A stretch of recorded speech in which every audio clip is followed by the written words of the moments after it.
Bonjour, bienvenue sur cette chaîne. Ici on parle de Jésus, le chemin, la vérité et la vie. On est parti pour ce 3e jour de petite méditation quotidienne. Je ne sais pas combien de temps ça va durer, mais autant que le Seigneur le permettra. Du coup, on est toujours sur le livre 365 Pensées et citations cœur à cœur avec le Père du ministère adoredieu.com. Nous sommes le 16 janvier. Et la méditation du jour s'appelle « N'abandonnez jamais la foi en Dieu ». Le verset, c'est Luc 18:8. « Mais quand le Fils de l'homme viendra, trouvera-t-il la foi sur terre ?» Il est frappant de constater que des croyants apparemment solides, qui ont connu une grande vague du Saint-Esprit et qui ont assisté à de nombreuses réunions de réveil, ont basculé dans l'apostasie. Et hélas, sont tombés dans une vie de débauche. En fait, le réveil vient comme une épée à double tranchant, mettant tout en lumière jusqu'à révéler les cœurs. Il y a ceux qui aspirent à la sainteté, qui manifestent une réelle repentance et acceptent de passer par une véritable mort à eux-mêmes. Ils vont croître comme de belles plantes. Et il y a ceux qui refusent d'abandonner toute iniquité et qui y croiront également, mais avec des épines, car Dieu envoie à ces derniers une puissance d'égarement. Certains croyants refusent de mourir à eux-mêmes. Mais comment échapper à cette puissance d'égarement ? Paul nous parle d'un lieu de refuge. Nous le trouvons dans 2 Thessaloniciens 2, verset 10. Et avec toutes les séductions de l'iniquité pour ceux qui périssent, parce qu'ils n'ont pas reçu l'amour de la vérité pour être sauvés. L'amour de la vérité nous préservera de l'apostasie. Ne laissez pas le compromis vous gagner, restez attachés à la sainte doctrine. Ma prière pour vous est que vous ne perdiez jamais la foi en Dieu.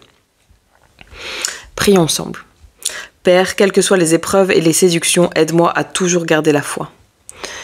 Et la citation sur laquelle nous allons finir, c'est « Vous rencontrerez des géants dans votre vie, mais comme pour le roi David, Dieu vous donnera la force de les vaincre. » Amen.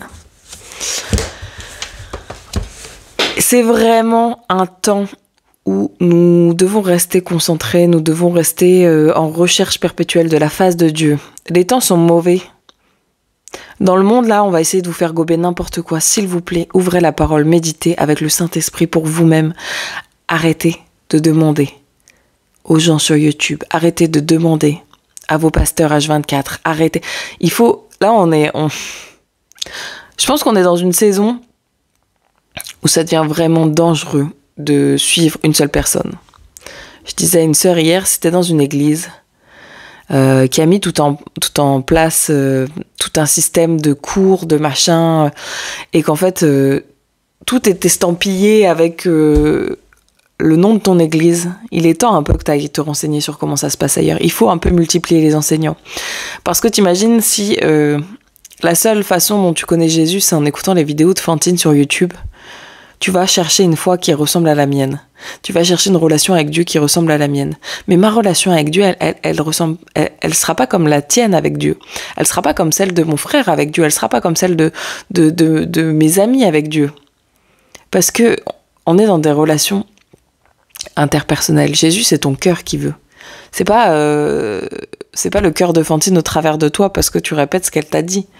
Voilà, c'est hyper important d'avoir une relation personnelle avec le Seigneur. Jésus va venir chercher son épouse.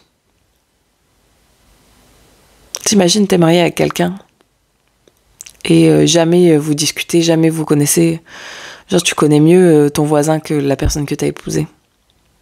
C'est pas les personnes que Jésus va venir chercher, ça. Donc vraiment, soyons attentifs. Soyons concentrés. Et dans sa grande miséricorde, le Seigneur, il va faire grâce. Donc si aujourd'hui tu sens que tu es un peu dans cette relation où tu es en train de chercher dans la façon de vivre la foi des autres, quelque chose pour nourrir la tienne, tu es dans une façade. Et là, vraiment, je t'invite à te repentir, à dire « Pardon Seigneur, je ne sais pas comment faire, aide-moi ». Et laisse le Saint-Esprit te guider, laisse le Saint-Esprit t'aider à créer cette relation personnelle, ce cœur à cœur avec le Père. Voilà, c'est hyper important. Sois béni, je vous souhaite une excellente journée sous la grâce du Seigneur.